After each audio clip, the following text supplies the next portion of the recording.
All right, everybody. Thank you guys so much for tuning in once again to another segment of the Mommy and Me experience.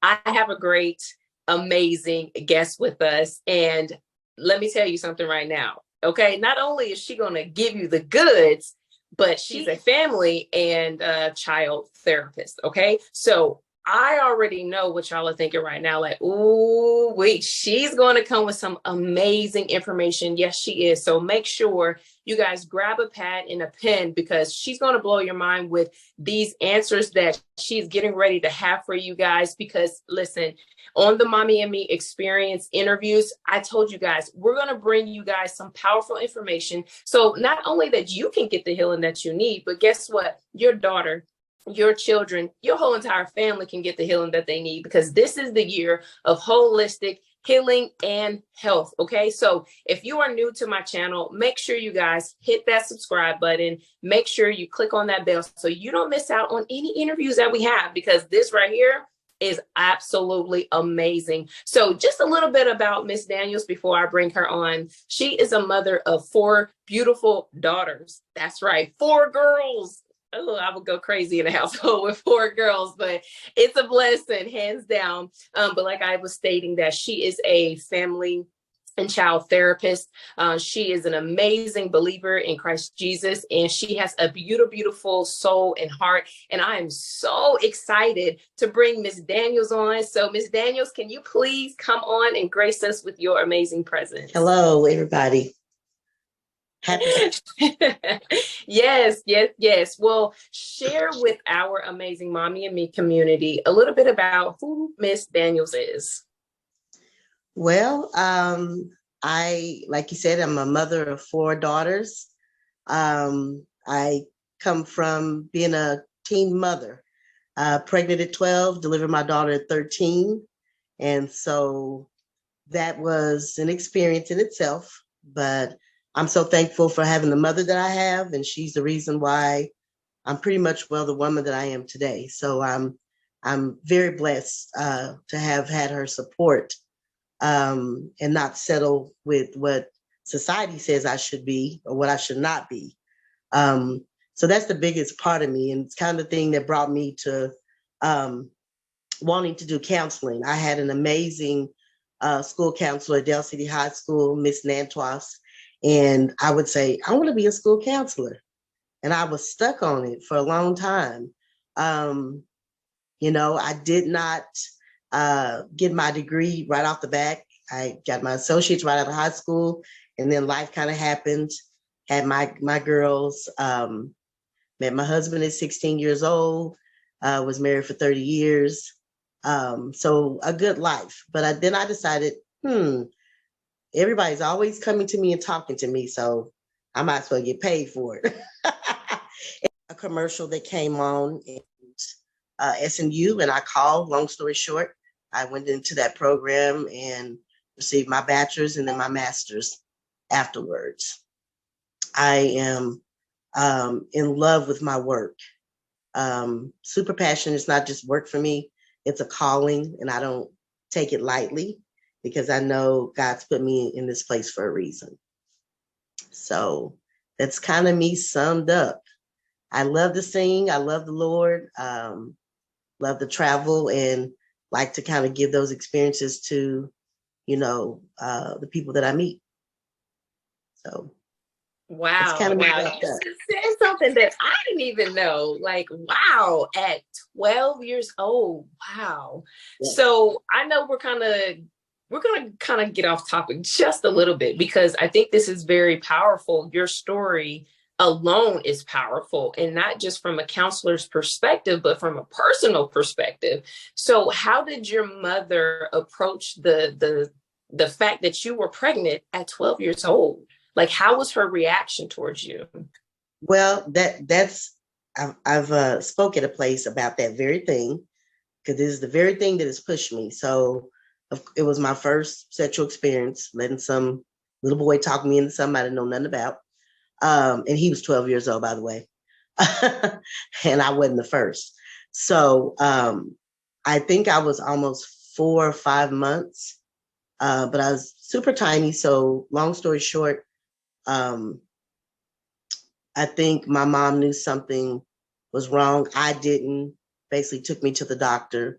And that's when they told her that I believe I was like 4.5 months pregnant at the time, because I was so tiny, you couldn't really tell. Um, that was, I can remember driving back home and looking at my mom's face and seeing the disappointment. Normally I'd be in tears by now, but I've gotten so much stronger in that area. But that look on her face is what has stayed in the top of my mind since I was 12 years old. Um, it was really hard. We lived in a small town. And before that happened, I had been in a brutal rape from actually my daughter's dad's sister's boyfriend. We went on trial. I was not able to go through the trial because it was so traumatic. So a year later, when this happened, of course, I was not having a good name in that little bitty town. It was very difficult. But my mom is a strong Black woman, and she encouraged me to not allow people to get in my head. And I just kept moving forward. In school, I was bullied. We being real, I was called a whore, and the boys thought I was easy because I had a baby so young. And so it was traumatic. But the one thing that I love about it is I have not allowed that trauma and all of that stuff to make me be what people think I'm supposed to be, damaged. And I'm none of that. I'm seriously none of that. I would tell y'all the truth if I was. My ticker's not off, none of that. Because I made a decision in my heart and mind to not be that. So I've always been a fighter. So, and I try to pass that along to my girls. So, amen. She's a good mom. It still is. And she didn't let me get away. When I went outside to play, she would say, "Get that baby." She wasn't punishing me, but a lot of grandmothers today, they keep their kids and, they don't allow them to be mothers. And so when it comes down time for them to do that, they don't know how to do it. My mom didn't do that. Get your baby. I'm still going to nourish you and show you what to do, but you take your baby with you. And my daughter, she's amazing. She's my oldest, and she is so self-sufficient. She make her own money. She has her own home. She's amazing. And I thank God for her every day. Every day. That is so beautiful. And I know that there's somebody out here who have experienced the exact same thing that you have experienced. And maybe it's hard for them right now, maybe it's challenging for them right now, So with that trauma, how does that trauma affect someone, and how can somebody deal with that? How does that early childhood trauma affect somebody who's been through maybe the same thing that you've been through, and how can they move forward, or how can they deal with it without being overlooked, without feeling ashamed, or without feeling like, man, like my world is over, because I'm so young and this is what happened? Yeah. Well, I have to look at that two different ways. And in my work, I actually come into that all the time. Doing therapy, working at the psych hospital, I get adults that have so much trauma that they've never dealt with. Because especially in our community, I have to be honest, in the African American community, we are told, you don't tell stuff that goes on in your house. We'll deal with it here. And it's never dealt with. It's swept under the rug. And then that child is left with those feelings because they don't feel like they can talk to anybody. Exactly. I was blessed. I really was, because my mom, she listened and she was present. For those that are not present, I think in my work, the best way to address that, and I've worked with women like that, is they have to, first of all, they have to acknowledge it. And then they have to be willing to get the help. Some people, they're like, I don't want anybody to know. So that shame and that guilt, you have to process through it. Because if you don't, you stay stuck in it. That's what I try to bring to the table with women that have that much trauma, is let's go back. Because I believe that if you go back to the root and you kind of dig in the dirt and get that root uncovered, then you can start to work to water it and nourish it, and then it begins to grow again. A lot of people, the roots all cut up and messed up, and they feel like there's no hope, but there is hope. I'm a living witness, and I know people that have been healed from it. So how, the response to that is acknowledging it and then seeking help and not feeling ashamed about it. Wow, that is so true, right? We have to get to the root of things in Mhm. order to start that healing process. Yeah. Because if you don't ever get to the root of it, then you will continue to walk around feeling the guilt, feeling the shame, right? And that's not how God wants us to be. It's not how No. he wants us to live, So going into, our next question is, moms that have been, traumatized, or they hadn't got their healing yet, how can they effectively communicate with their children, whether they're older or younger, without like the verbal abuse, their own trauma? How can a mom right now that's going through that trauma effectively communicate with their children, especially if they're not getting the love and everything that they need from their mother because of their trauma? How can a mom say, you know what, besides acknowledging it and getting help, right? How can they push through and communicate with their children, whether they be older or younger? Well, it kind of goes back to kind of what I said previously, is acknowledging it. Because think about it, how can you give something that you don't have? Now, there's some women that can, and I've seen it done. However, how can you give a child something that you didn't get yourself? It's either going to be two things. Either they're going to go backwards and they're going to repeat that. It's a word that we use. They're going to repeat that trauma and not get the help. So they have to reach out to get help. They first have to say that there's a problem, that I'm not communicating with my child, or I know that I'm feeling this way and I don't know how to communicate with them. So reaching out to professionals, and I will say in the African American community, we're better now about therapy, but there's nothing wrong with it. Even if you go, to your pastor or spiritual counseling.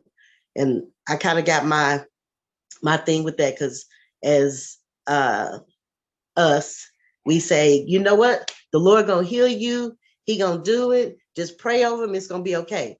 Okay, that's true to a point. Yes, we can rely on God, and we're supposed to rely on him first.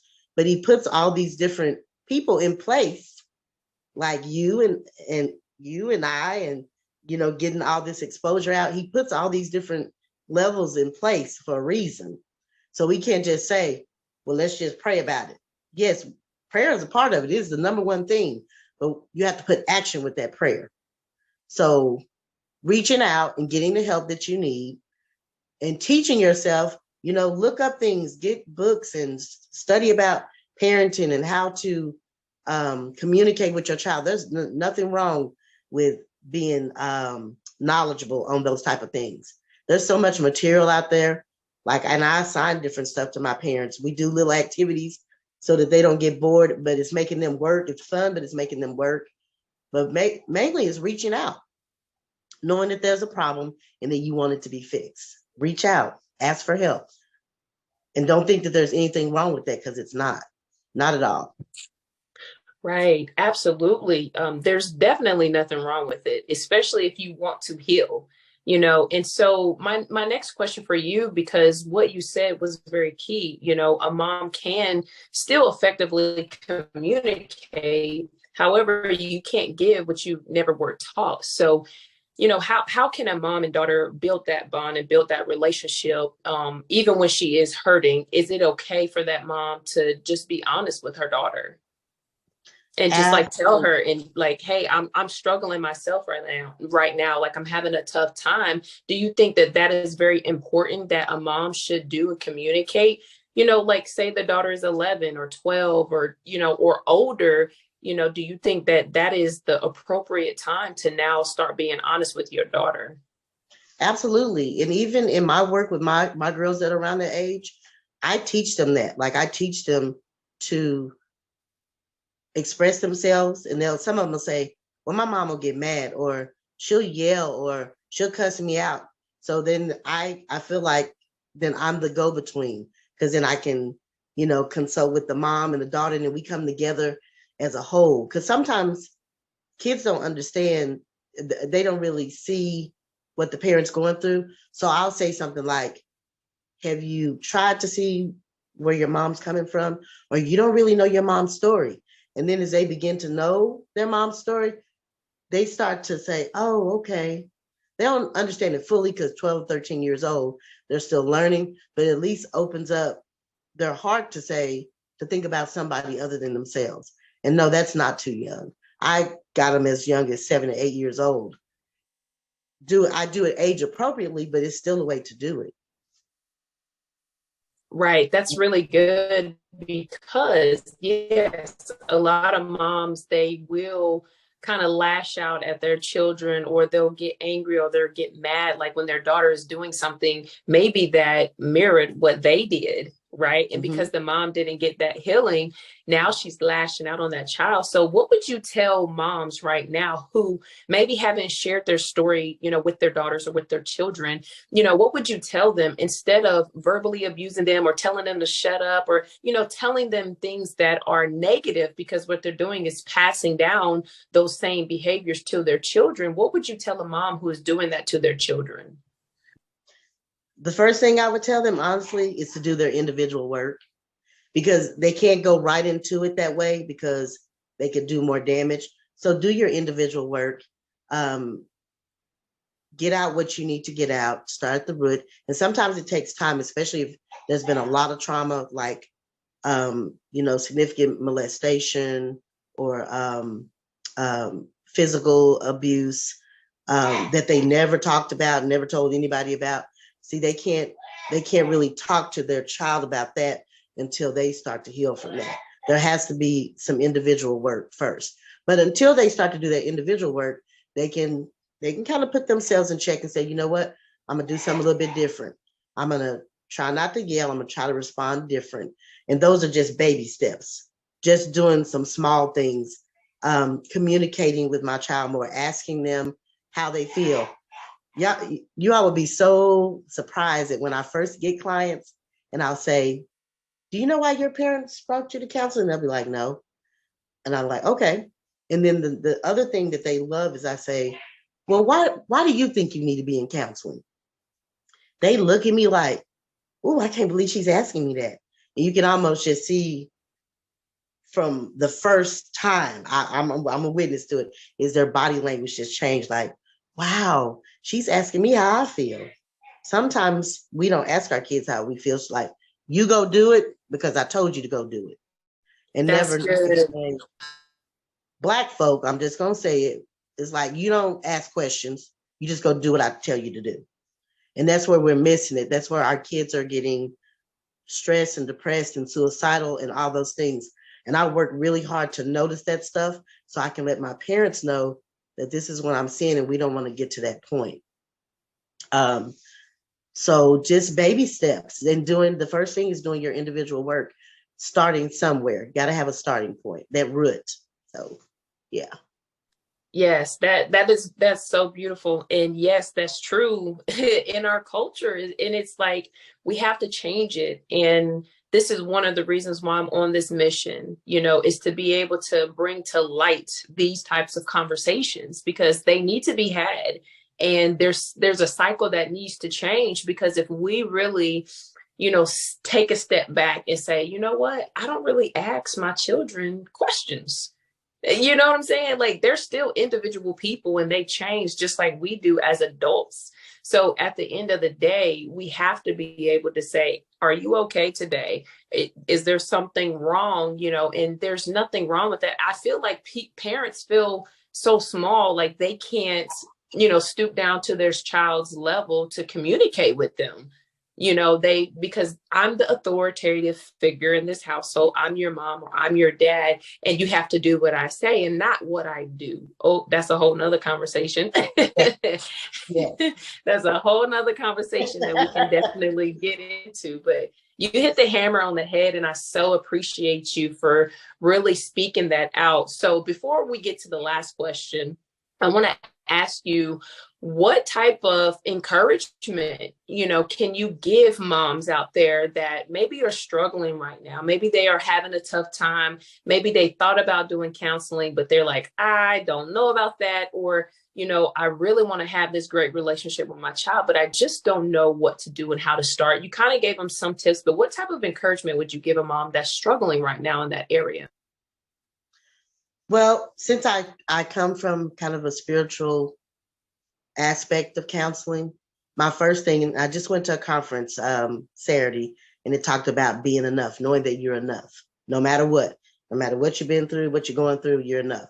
So the one thing that stuck out to me that I kind of took personally is one of the young ladies, she talked about praying, getting on her knees and asking God to guide her and how she was to do a thing. And I was like, you know what? I know that, but I haven't really been doing that like I should. So really the first thing, that first principle is really praying and asking God to show you the steps that you need to do to come out of that. And he'll, no doubt, he will show you. Now, do we have to have an ear to listen and a heart? Yes, because we'll miss it. So that would be my first thing that I would say. Now, for those that, because I work with individuals that are not spiritual, that don't know God. And so what I do in that case is I'm praying for them inwardly, and then I have to work from a different perspective. So what I would tell someone that does not have that aspect is to start searching for something or someone higher than themselves. If you notice what I'm saying, higher than themselves, that they could reach out to start that process. There has to be a beginning. You can't just jump into it.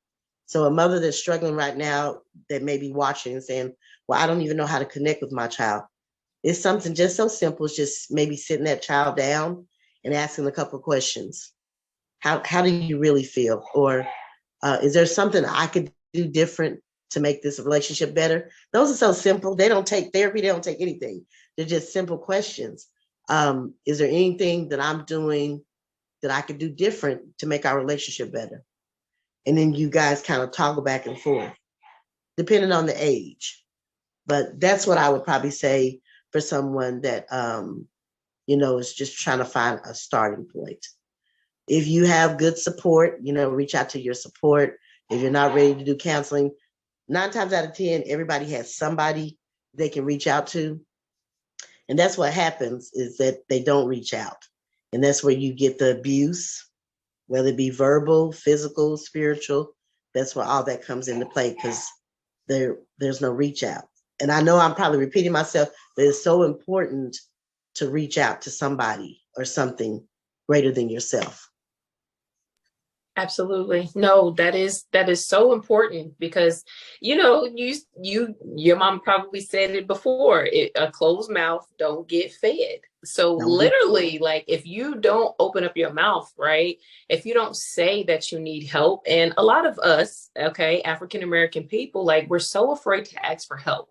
But I think that's women, period. Like, you want to be, deemed as a strong woman. It doesn't matter what your color is. You just want to be strong. Like, I got it all. I can take care of it all. But in actuality, you're really just stressing out. You're really just putting so much pressure on yourself instead of asking for that help, because it does make things so much better. And you will be okay. Your children will be okay. And sometimes if your mental state is not there, then you need to say, okay, mom, dad, or whoever your support system is, I just need an hour. Like, I just need an hour to rest, because most moms that are going through things, whether you're a single mom or a married mom, sometimes you just need that mental break, not even just a physical break from your children, but it's just a mental break to just slow everything down and say, okay, you know what? Let me just take a nap right quick. Sometimes a nap will just help you, right? So I have a bonus question for you. I have a Okay. bonus question, and I'm so grateful and thankful for this conversation that we've had because it's been amazing. And this is really, truly, truly going to help somebody out there, especially your story. Your story is so powerful, and we're going to have to invite you back to really share your whole story because I think that's going to be beautiful. So, with you having a child that young, right? And of course, you've had your mom there to really help you and guide you like as they grew older, how did that, how did your mentality, like how did things go for you trying to raise these children so young? Like, did you have a moment to where you wanted to snap?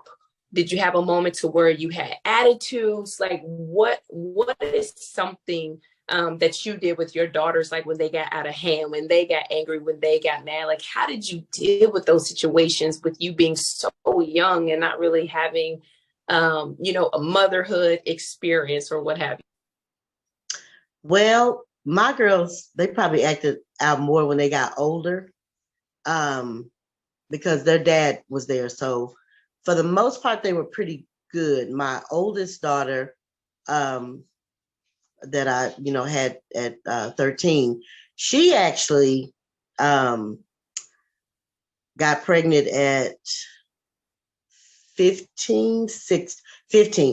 I worked for a clinic and she came in and nobody told me. So I kind of got it like fresh off the press.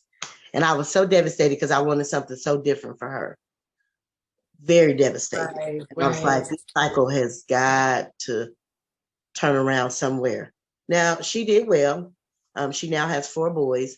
My other 3 girls, I've been blessed to have 2, they would kill me, but 2 virgins in my house, one that's 30 and one that's 34, that is keeping themselves for marriage.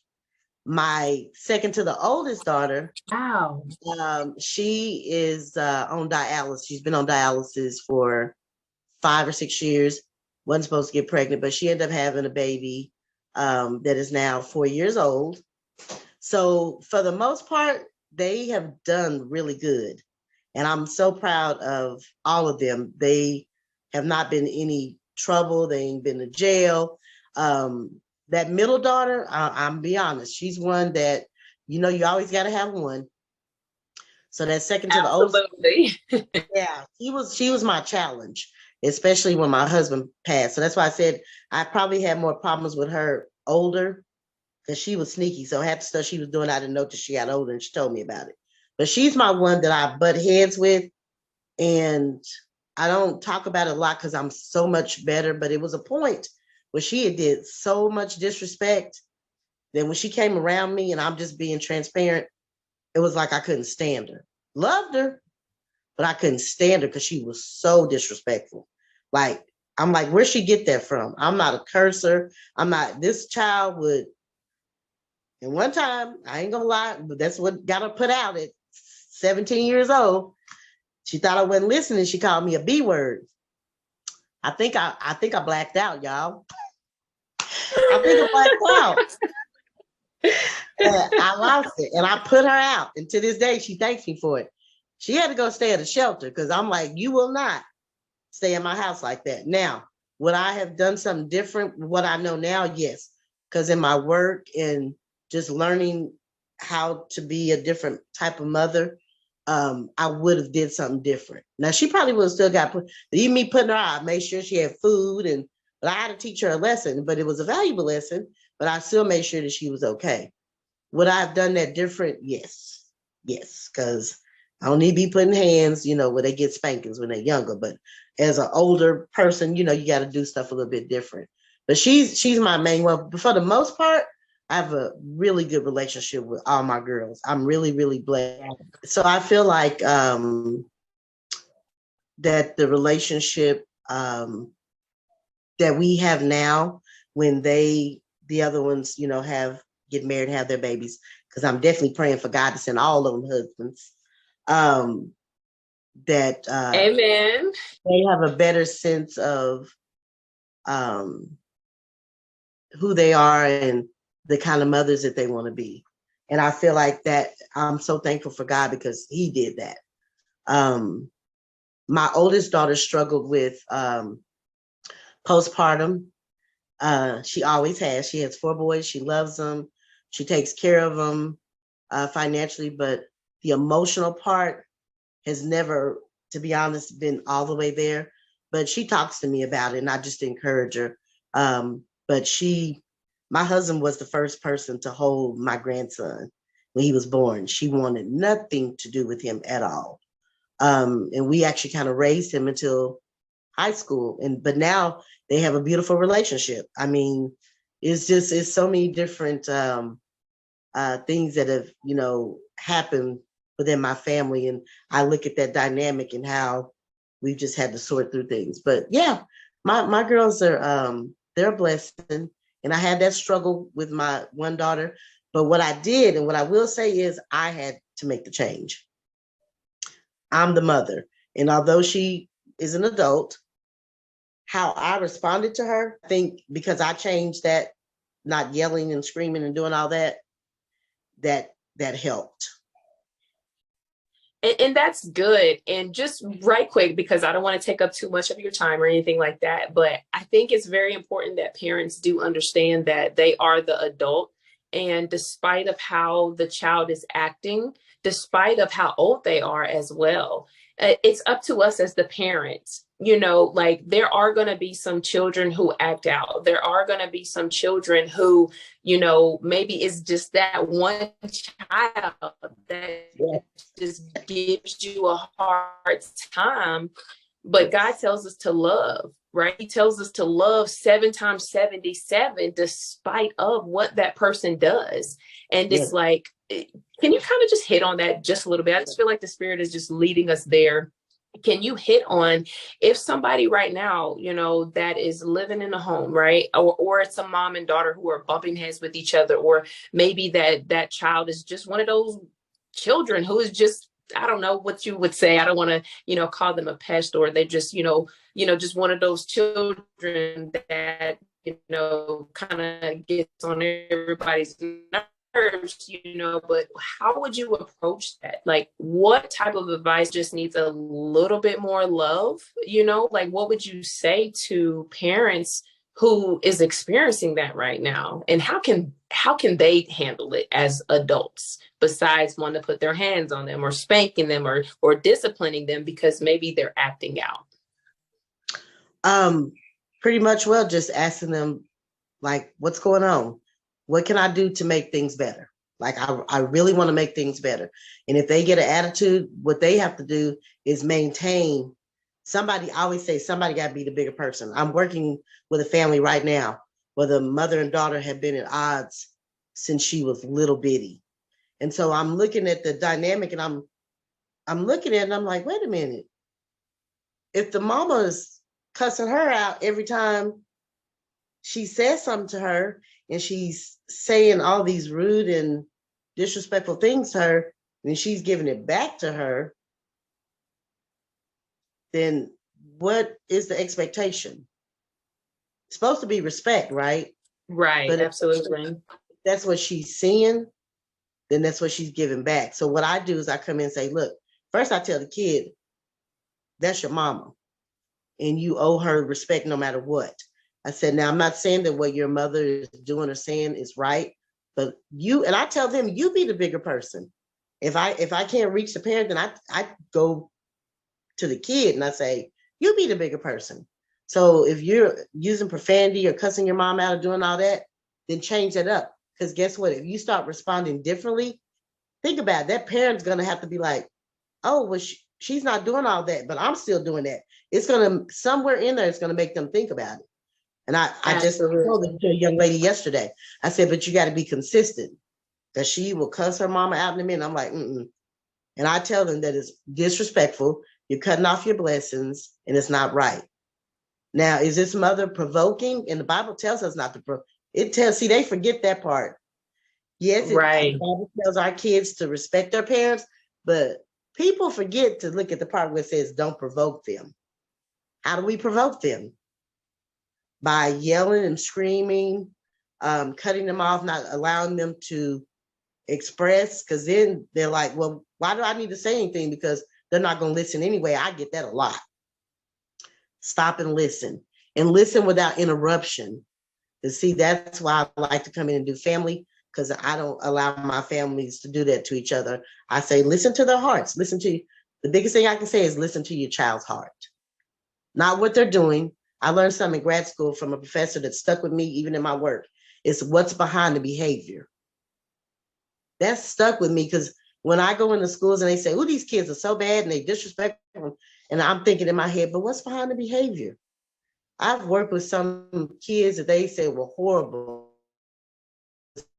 That was it. Some of these boys that they say would never change. Like they call me, Miss Donna, you coming? Because they want to be heard. They want to be listened to. So just sitting down and listening to your kid's heart, and really listening, not interrupting, and truly listening, communicating. That's very, very powerful. And that right there is a tip. So make sure y'all write that down. Put number 1, buy it. Okay. And that's something that we have to practice. Let's keep it real. We have to practice that, because if you were never taught to do that, then you have to practice it. And you guys are hearing it firsthand, from a legitimate, therapist and family counselor. You're hearing it. And so these are the steps that you can take, that she gave.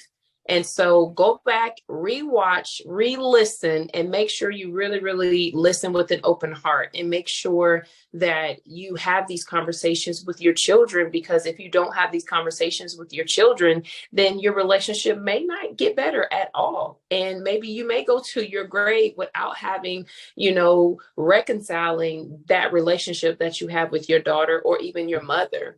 So, Miss Daniels, I'm so grateful and thankful that you graced us on the Mommy and Me Experience show. I'm so grateful, because this information is powerful. It's golden.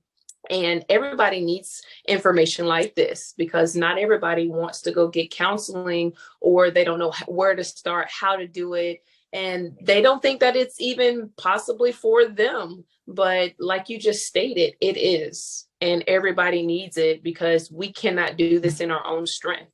And I say we, because we all have experienced something in our life that was traumatic.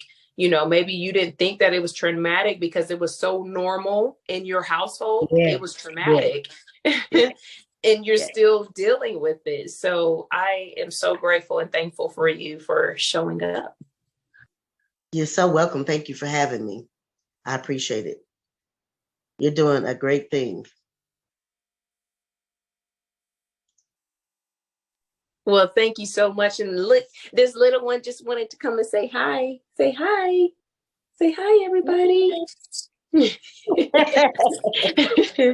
So hey, we enjoy the kids. We bring the kids. Well, thank you guys so much for tuning in. That was absolutely amazing. Like, if you did not catch this, you need to go and listen to the replay again, because this is valuable information that Miss Daniels brought, and it can really, truly, truly change the course and direction of your life, of your family's lives, and get that healing process started. So thank you guys so much for tuning in. Share this video with, another mom who needs this information. I'm going to go feed this little boy, and I'm going to go love on him. So I love you guys. If you are new here, welcome, welcome, welcome. Make sure you hit that bell and make sure you subscribe. Love you guys. Talk to you on the next interview.